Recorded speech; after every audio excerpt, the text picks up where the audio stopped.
All right, you guys, today I'm gonna be taking you guys through my shoe rotation. For those of you who do not know me, I'm a senior in high school.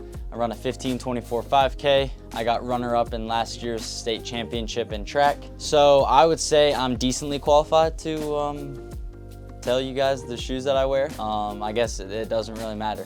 I'm gonna tell you guys all the shoes that I wear, the shoes that I've worn in the past, and the shoes that I might wanna wear in the future.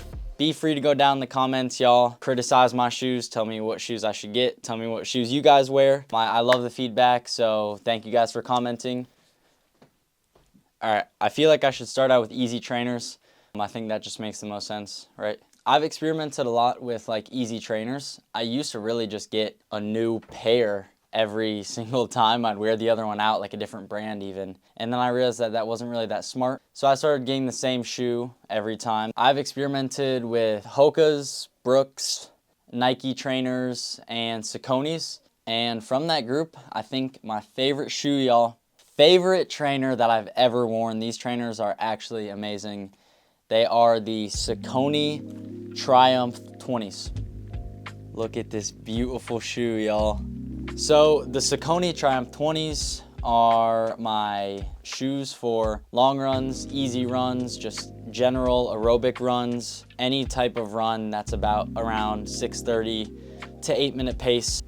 I have another old pair here, and y'all, these shoes have like 500 miles on them. So I'll say the reason why I got these shoes was because they were $86 on Amazon. And they last 550 miles about, y'all. So obviously that is the best price per mile, if that's a conversion, if that's a calculation right there. But these shoes have treated me really well. If you're looking for like a reliable, stable trainer with a lot of cushion, I mean, this is your shoe. They're cheap, so I would definitely, if you're experimenting, I would definitely get these. If I'm being honest, I would just get them. Just go on Amazon, purchase them. That's my daily trainer. Leave in the comments y'all's daily trainer. I think that shoe is literally amazing. We're getting into some more spicy content, some more spicy stuff. I know a lot of the reason you guys maybe clicked on this video is for stuff later on that you might see right here. And so we're gonna get into my training flats, or also known as speed shoes. And I know y'all saw them on the shelf. I know you know what they are. Nike Vaporfly 2s. This is what this shoe is. This is the shoe that I do all of my speed work in. When I was an underclassman, obviously these are like 250 bucks, and I was like, it's kind of a lot of money, you know. Obviously now I'm married to the game, so I'm willing to spend that money. And I think it was maybe my sophomore, junior year, and my friend was like, they're on sale. And so I think everybody on my team got them. After that, I was just like, these are insane. I know y'all know about Vaporflies. They have a bunch of pop. Look at that plate. They're really stiff. So these shoes have a carbon plate, y'all. The pop is just ridiculous. And y'all, these are also the shoes that I'm gonna be racing in California. Since there's pavement, I will not be using spikes. So I'll be using Vaporflies. So it'll be pretty easy to spot me too, with the color of these shoes. But I don't think I've had any problems with the Vaporflies. I mean, they're really good on the track. They work on a course too. I use them year round, really good shoes. The pros of these shoes is that they have really good pop, and they literally just make you faster, if I'm gonna be honest. There's also a bunch of foam there, y'all. So these do help you with recovering during your workouts, so they don't make you as sore after as compared to if you were wearing this shoe. Or like a flat that doesn't have much cushion. I would say it has cons. The cons of this shoe are that it's $250, if I'm gonna be honest. That's really expensive. That is just really expensive for a pair of shoes. It's crazy. I think these are really good shoes, but they do, if you have weak ankles, they are just pretty flexible at the ankle. So if you do have weak ankles, or maybe run on a trail, not a trail, but maybe something with a lot of turns, you could maybe have some Achilles ankle soreness after, but it's not that bad for me. I guess I have strong ankles. But lovely shoe, lovely shoe. Y'all know how amazing these shoes are. I don't really have to say much. I did say a good amount though. All right, and now for what everybody wants to see, the juiciest part of the video, the spikes. The spikes is what everybody wants to see, and to be honest, that's what I want to see too. Anything I use down here is really just in races. I might do a workout in spikes, very rarely. As you guys see, I have 4 pairs of spikes laid out here. And so since it is cross-country season, I'm going to tell y'all what I'm using right now in cross-country season. The Dragonfly XCs, which is a new shoe in the running world. I think they came out last year, if I'm correct. These bad boys, got them last year, the Dragonfly XCs. I would say they're pretty slick shoes. I mean, these are definitely dirty. They've been worn in about 12 races. And look how good they've held up, y'all. After 12 races, now that I'm thinking about it, there's like no wear on these shoes, and I've raced in them 12 times. So, pros and cons of these shoes. I like them during a cross-country race, and I don't know if this is just me, but when I'm racing track, I kind of feel what's on my feet. I feel the spikes that I'm using. I feel if they have pop, if they're stable, if they're propelling me off the ground. But honestly, in cross country, I don't really even notice what's on my feet most of the time. They might be a little heavy. I think they're a decent bit heavier than normal Dragonflies. But these shoes, I thought they were really cool when they came out. You know, it's always good when there's more attention drawn to cross country because track is obviously more popular. But making just an XC shoe is pretty cool. So on the outside, I think it's a great shoe. On the inside, I feel like it's a pretty basic spike. It feels decent, you know, not a whole lot of pop. This is like a kind of spike where it's like a 7, 8 out of 10. Probably an 8 out of 10 compared to all the other spikes. So if you're looking to get a cross-country spike and you're debating between a few options, it's a close choice. I say that because then you also have your normal track Dragonflies. Everyone knows these, and y'all look at the bottom of these. Look at the bottom of these shoes, and this is after I cleaned them. So they need to be cleaned more. But I think Nike does a good job designing shoes because these really haven't worn much. And I've raced in them a bunch in track and cross country. And if there was a debate between what shoes you should wear for cross country, either these or the Dragonfly XCs, which I just showed you, I would say you could go either way with it. These are a lighter shoe. The plate is probably more responsive. I feel like you might be able to breathe a little bit more in these.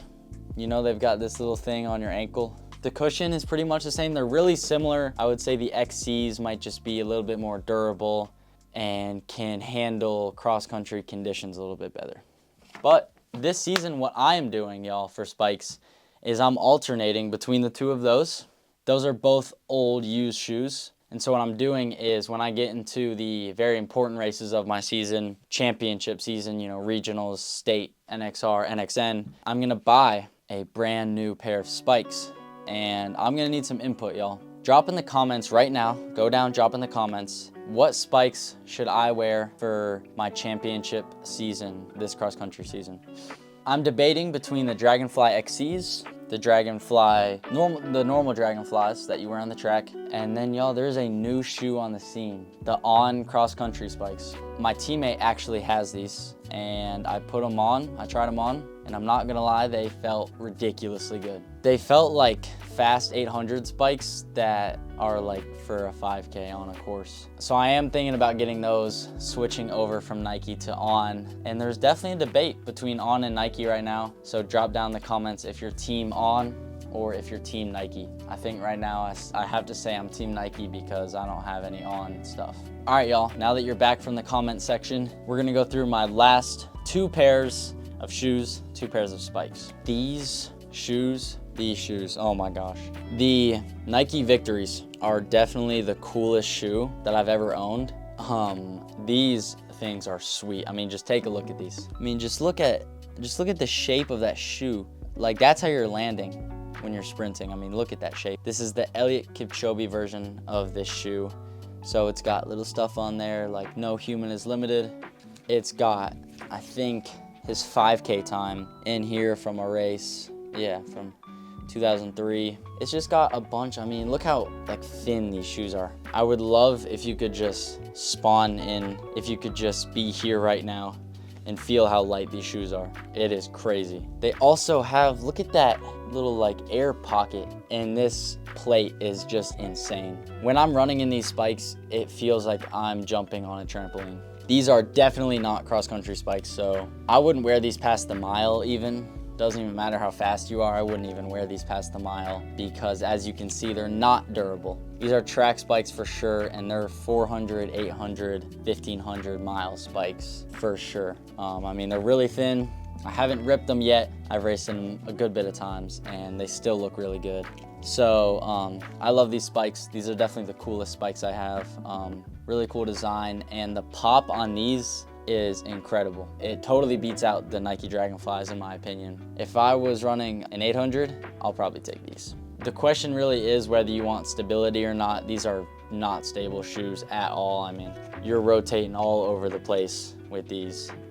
So I have actually had indoor races where it's like, I definitely should not have worn these because the turns are so sharp. Indoor, I would go Dragonflies. Outdoor track, these spikes are amazing. And now, y'all, we are getting into the last pair of spikes. These, I actually got these spikes because they're on sale. I swear I got these for like $45. And I was like, okay, I can just use them as training spikes and maybe wear them in a few 2 miles. These are the Adidas Adizero spikes. And if my honest opinion, they kind of hurt my feet, if I'm going to be honest. But I think that they're really, really durable spikes. I've done workouts in these and races and they look literally brand new. These are track or cross country spikes. Honestly, this is a pair, y'all. If you're asking yourself, what should I get for if I'm like a freshman in high school and I want some spikes for cross country or track, just get these. My first couple years, I wore some really cheap New Balance XC7 spikes, but this is also a really good pair. I'd get these, they're really good spikes. In indoor track, I think they kind of rub on my feet a little bit, so they do kind of make my feet burn. Definitely give me some scars on my feet, but I think these are actually really good spikes, to be honest, for the price. They're durable. They don't have a crazy amount of pop like Dragonflies or anything, but they're solid. They're solid spikes. And another thing to remember after watching this video, looking at all these spikes, going into all the details, all the nerd analytics, it's not the shoes that you have on your feet, y'all. It's the man or the woman that is wearing these shoes, okay? I know that might sound corny, but it's true. For my first 2 years of high school, I ran in like a $40 pair of cross-country spikes for cross-country, indoor track, and outdoor track. I raced in them probably like 60 times, and I did well in them. So it is really cool to have fun shoes, and I really hope you guys maybe learned something. I don't know if there was too much to learn in this video, but I hope you got something good out of it. I hope maybe I helped you recommend a shoe for you, and I hope that y'all can help me with some recommendations in the comments. But that is all that I have for you guys. Maybe go in the comments and rate my running shoe rotation, tell me how it is. But thank you guys for watching, and the next video will be in California when I am wearing those bright orange shoes. So I will see you guys then. Thank you so much for watching. If you're still watching, drop a like, give me that comment, and we will see you guys in California. Peace out.